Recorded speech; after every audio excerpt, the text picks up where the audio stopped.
D, wait for it, delightful. Check out the name tag. You're in my world now, Grandma.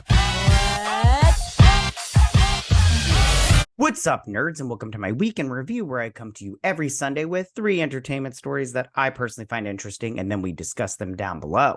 Now, also down below, you can read the articles that I've read to bring you this video, and you can read them for yourself, or just watch this video where I'm going to read it to you. Also, before I get started, I just want to say that if you like what I do here and you enjoy independent content here on YouTube, please consider subscribing to my channel. YouTube is always changing up their algorithm, and small channels like mine, we just keep getting shoved to the back of the line. So please ask that you like, share, and subscribe, and I thank you in advance. All right, now that I got that out of the way, why don't we go ahead and get started with these 3 stories. So for my first story this week, this comes out of Variety. So it looks like Teenage Mutant Ninja Turtles Mutant Mayhem is getting a sequel, and Paramount Plus series are in the works. So it's getting some spin-offs and everything, which is fine by me. I like the Ninja Turtles. I don't know how I feel about this movie. I don't like the art animation that they're using for this. I really feel like it worked for Spider-Man Across the Universe and those movies, and it kind of worked with Puss in Boots for me, but the trailers for me personally for this movie have just been like I don't like it, but at the same time, I'm going to see the movie, and I will tell you what I think about that afterwards. But why don't we go ahead and read this article about these spin-off shows that they're going to do. So it says Paramount Pictures and Nickelodeon Movies are developing a sequel to Teenage Mutant Ninja Turtles Mutant Mayhem. Now, so they must feel really confident about this movie if they're already getting a sequel ready and a spin-off series, or it could have just been in the works anyways. Anyway, so I'm planning a 2-season series that will serve as a bridge between the films. The spin-off series, titled Tales of the Teenage Mutant Ninja Turtles, will appear on Paramount Plus. They also need content for their streaming services because, you got to feed the beast, It's a sign of how bullish the studio is feeling about Mutant Mayhem, an animated adventure that opens theatrically on August 2nd. Paramount and Nickelodeon chief Brian Robbins has made rebooting the Turtles a top priority after the live-action films franchise ran out of steam with 2016's Mutant Ninja Turtles Out of the Shadows. Those movies weren't absolute abortions, but they weren't my favorite. I thought that they had some good ideas in there. It's just those good ideas didn't manifest into, the right execution, right? It was like there was just things that I liked about it and then things that I didn't like about it. The sequel will be produced by Point Grey Pictures and directed by Jeff Rowe, who is also the director of and co-writer of the Mutant Mayhem. Point Grey Pictures is also producing the Paramount Plus series. Chris Yost, all these people, nobody cares about these people and their executive and show running. So it says, in the nearly 40 years since Teenage Mutant Ninja Turtles launched into the zeitgeist, it has entertained generations of fans and only continues to grow, said Robbins. We are excited to grow TMNT's legacy in partnership with Seth Rogen and Evan Goldberg at Point Grey. This is where I have a problem with Seth Rogen. I don't dislike Seth Rogen as a writer, but as a person, he's kind of a douche. But I don't feel like his heart is really into it. Well, and I totally will give him praise if this is good. I'm saying that I don't know how he's going to handle this because yeah, I'll get into it in just one second after I finish this. Who are innovating the franchise with their singular brand of humor and elevating storytelling for audiences everywhere across virtually every platform. Now, I have to say about this, the only thing that I have a problem with possibly is maybe Seth Rogen's humor isn't for kids. And I know you're going to be like, well, cartoons aren't just for kids anymore. That's true. But as a Ninja Turtles fan, the 90s that show is my Ninja Turtles. But as a Ninja Turtles fan, and I've liked certain iterations of it, but as a Ninja Turtles fan, I feel that I want to be able to sit down and watch something with my kids that I think is appropriate. And I feel like I'm not 100% sure if Seth Rogen knows where that is. He doesn't have kids, and he's not going to have kids. So it makes me go, does he know what is appropriate for children? Said Ramsey Nato, president of Paramount Animation and Nickelodeon Animation, reinvigorating this franchise has been years in the making, and we are thrilled to continue expanding the beloved Teenage Mutant Ninja Turtles universe and bringing new adventures to families and fans. The upcoming Paramount Plus series from Nickelodeon Animation and Point Grey Pictures, Tales of the Teenage Mutant Ninja Turtles, will be a 2D animated series with 2 seasons currently in the works, taking place between the events of the feature film Ninja Turtles Mutant Mayhem and forthcoming sequel. Reprising their roles from the film for the series are all these people. I just want to say, though, I don't like the designs of the Ninja Turtles, and I don't like the voice. They just sound too childish. Like, everybody's all like, well, they're teenagers coming into the puberty and stuff. And I'm like, no, they don't have to be. They can be like 16-year-olds, you know? According to official description, the Turtles will be challenged like never before as Leo, Ralph, Donnie, and Mikey each go it alone for the first time, faced with new threats and teaming up with old allies. The Turtles will discover who they really are when they don't have their brothers at their sides, which, see, I don't know if I'm all about that, but we'll see. Again, in the upcoming Teenage Mutant Ninja Turtles Mutant Mayhem, the Turtles brothers have grown tired of being isolated from humanity, so they set out on their hearts, win the hearts of New Yorkers, and to be accepted as normal teens by performing heroic deeds. Now, I don't know how I feel about that also. I like the whole Teenage Mutant Ninja Turtles in the shadows and not being present in public. But at the same time, again, I have to see this movie to tell you how I really feel about this new direction. But again, even from this picture right here, I don't like this animation. I don't know. We'll see. Again, I may come to love it. You never know. I'm just saying, as of right now, I don't like it from what I've seen, but I have to watch the movie to give my full. As far as the series goes, I do like the 2D animation thing. I like 2D. It's old school for me, and I do like old school, but we'll see how that works out.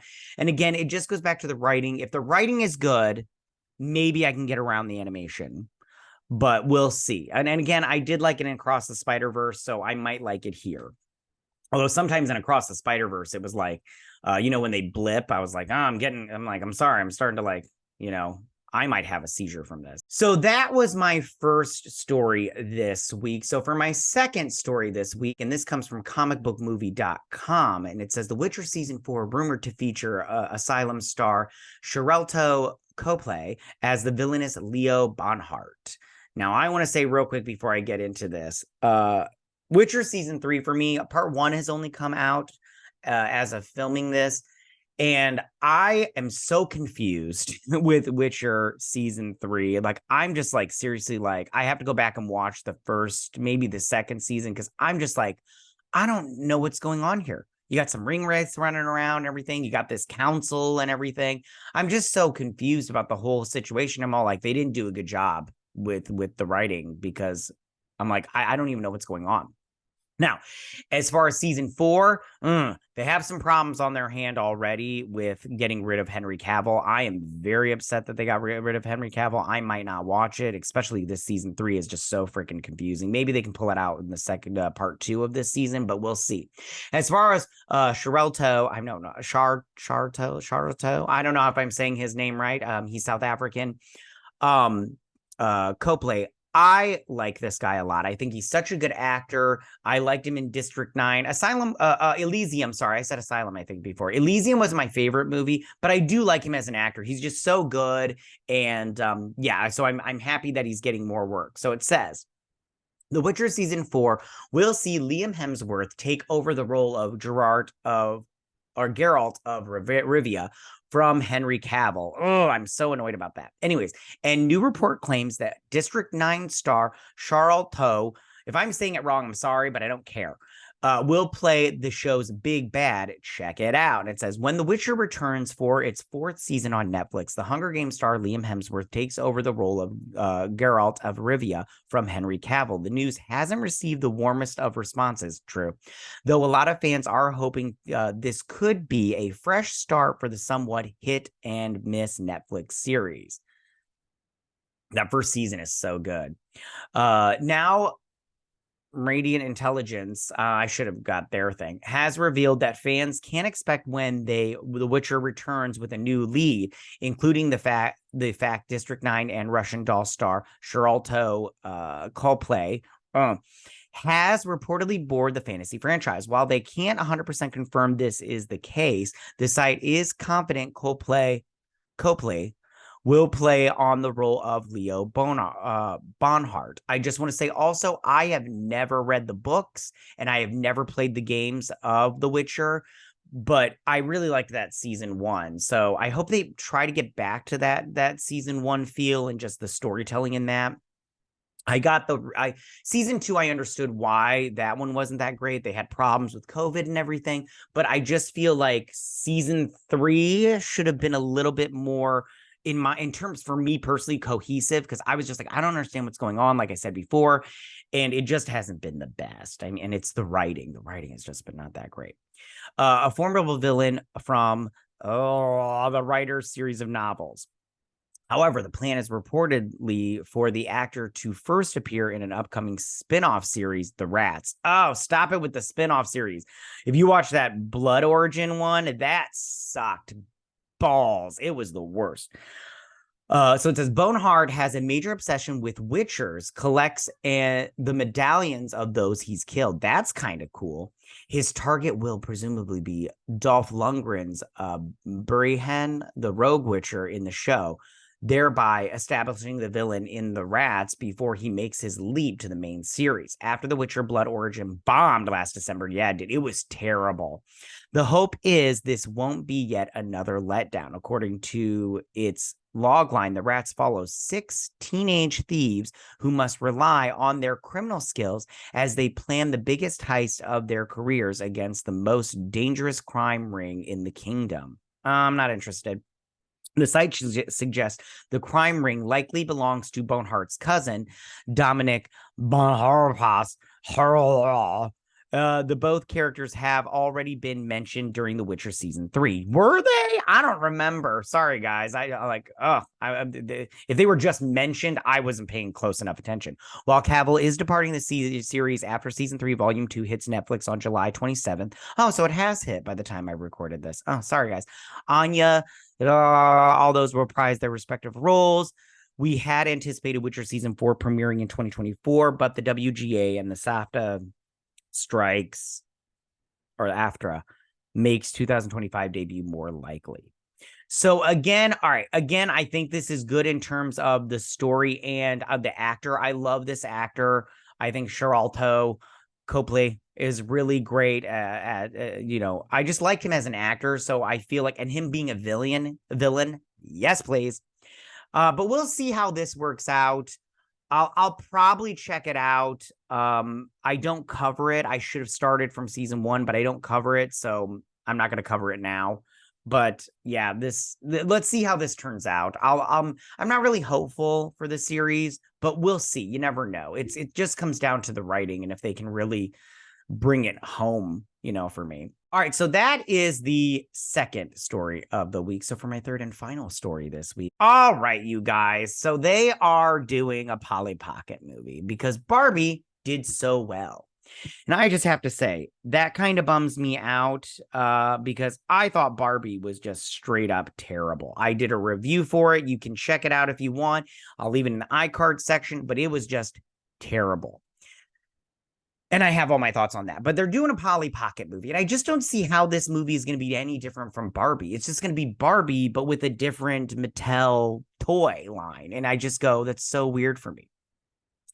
And Lily Collins is going to be playing Polly Pocket. And then Lena Dunham is going to be directing. And I have thoughts on that. So let's check this out. So it says, this comes from Variety, by the way. It says, since she first captured kids' hearts in the late 1980s, Polly Pocket has inspired playsets, dolls, web series, and television shows.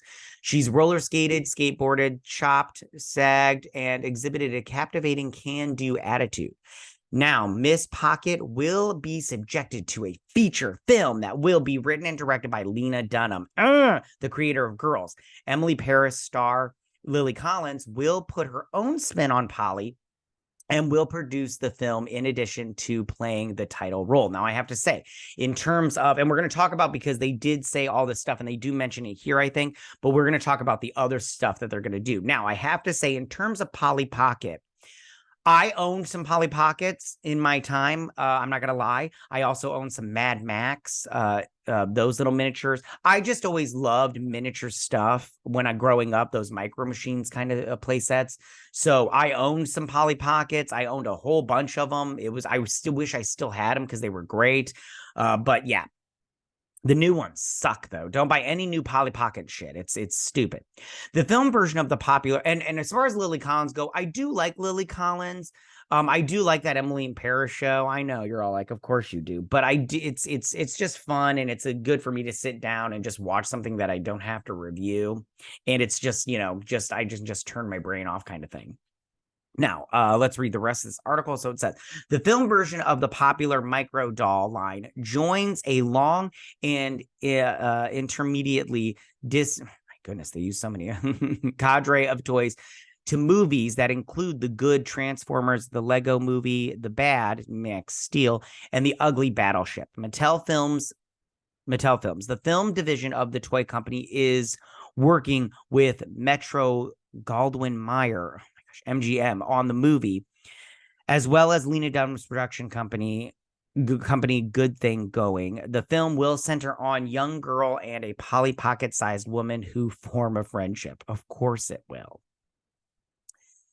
So here is where as a child who was obsessed with Polly Pocket, this is a real dream come true, and I can't wait to bring these tiny toys to the big screen, said Collins. Robbie Brenner and Kevin McCoy will oversee the project for Mattel Films. Senato Moya Smith and Winnie Yep. Okay. Polly Pocket was responsible for countless hours of childhood escapism for me. Polly gave me a tiny world of magic and autonomy to narrate. So it's pretty poetic to be tackling these same ideas now as a director, collaborating with the brilliant Lily Collins, Robbie Brenner, said Liam. I'm so thrilled to bring to bear both my love of this historic property and also my deep settled belief that young women need smart, playful films that speak to them without condensation. Condensation, yeah. Mattel has several projects in development, including movies based on its American Girl, Barbie, Barney. We're going to go all of these, but it says some of these have attracted similar high-end talent to Dunham and Collins, with Greta Gerwig and Margot Robbie teaming up to bring Barbie to screen. Now, I want to say something real quick before I get to the other projects that they're going to do.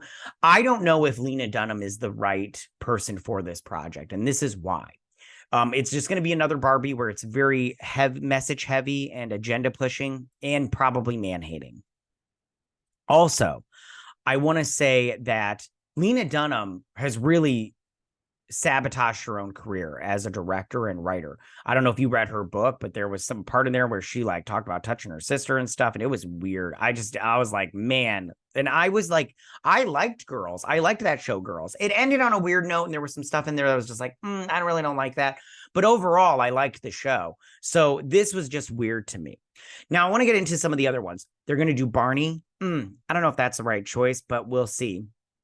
Hot Wheels. I feel like Hot Wheels is just going to be talking about cars and pollution and everything. Plus, J.J. Abrams is producing that. And I think J.J. Abrams is a hot mess. He is the worst science fiction writer of all time. And he just sucks. His stuff sucks. He's a hack. He can't write anything on his own. He has to take from other stuff and then just try to make it his own and repurpose it. And it's always worse. It's like the AliExpress version of whatever you're talking about.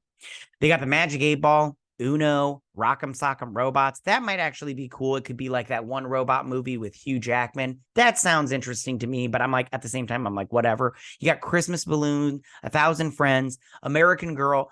SNL did a funny skit about that. You should go check it out.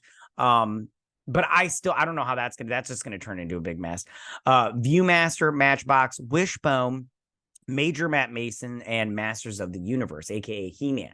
I don't know if He-Man might work, but I don't know because that Kevin Smith animated series on Netflix really ruined He-Man for a lot of people, myself included, because that was just a bastardization of the show. And I wish they wouldn't have made that show. It's just bad. But yeah, I think that I'm probably will see this movie like I did the Barbie movie, because I'm going to probably review it. But if it's anything like the Barbie movie, which it probably will be, it's just going to be a hot mess. And it's going to be trash and just like man hating, mom hating, all that stuff, agenda pushing, feminist propaganda to the times 10. And I'm not interested in that. So that is my final story of the day, you guys. Tell me, what do you guys think about all of this? How do you feel about this Teenage Mutant Ninja Turtles spin-off show / movie? Do you think it's going to be good? Do you think it's going to be fun? What do you think about it overall? I want to hear your thoughts. Are you excited for this movie? Are you a huge Ninja Turtles fan? I love the Ninja Turtles. I always have as a kid, from watching that cartoon on TV to watching the live action movies. I even love that third one where they go back in time. It's stupid. And the animated one that's like a sequel to those. I love those movies. The 2016 one, and then the 14 one, where live action ones with what's her face from Transformers. I kind of like those ones. They're not too bad, but we'll see how this one turns out. I just don't know, man. We'll see. Tell me, how do you guys feel about Sharlto Copley possibly being the villain, for season 4 of The Witcher? Do you guys like this idea? Do you like Sharlto Copley? I love him. I think he's great. How do you feel about The Witcher season 3 so far? I haven't watched part 2 because I didn't realize it had dropped. But I so far, part 1, I'm so confused. I just don't know what's going on and everything. And as somebody that's been watching the show from the get-go, I'm just like, I don't know. Maybe I need to read those books and stuff, or maybe play the games. Yeah, I don't know. We'll see. But I do like Sharlto Copley, and I'm glad that he got the job. And then finally, how do you guys feel about this Polly Pocket movie with Lily Collins and Lena Dunham going forward? And how do you feel like it's going to play out? Like I said before, I feel like it's just going to be it's just going to be Barbie, but just with Polly Pocket. And I'm not interested in that, I mean, obviously with Barbie doing so well at the box office, there is an audience for this, but I just feel like it's just going to be a lot more pink and purple. And maybe this movie is going to be the same thing as Barbie, just a lot of purple instead of pink. And I just go, I don't know. And the marketing for this is probably just going to lie to us like Barbie did, but we'll see. I don't know. And then how do you feel about all those other projects that they're going to do? Do you think any of them are going to turn out? I don't know, man. It seems like they're like Barbie did so well, so they're just going to vomit all this other crap on us. And I'm like, I don't know how I feel about it. We'll see. I have zero hopes for any of this stuff, but yeah. All right, you guys, those are my thoughts about all this. Tell me what you guys think about all of it. Go ahead and leave all your comments in that section down below. If you like this video, go and hit that like button. I won't mind. If you're new to my channel, please hit that subscribe button. I'd greatly appreciate it. And I will see you guys next week on my week in review. You guys have a good week. Bye. Hey nerds, if you like this video, go ahead and click that Geek What icon and subscribe. And if you like this video, go ahead and join me every Sunday with my week in review.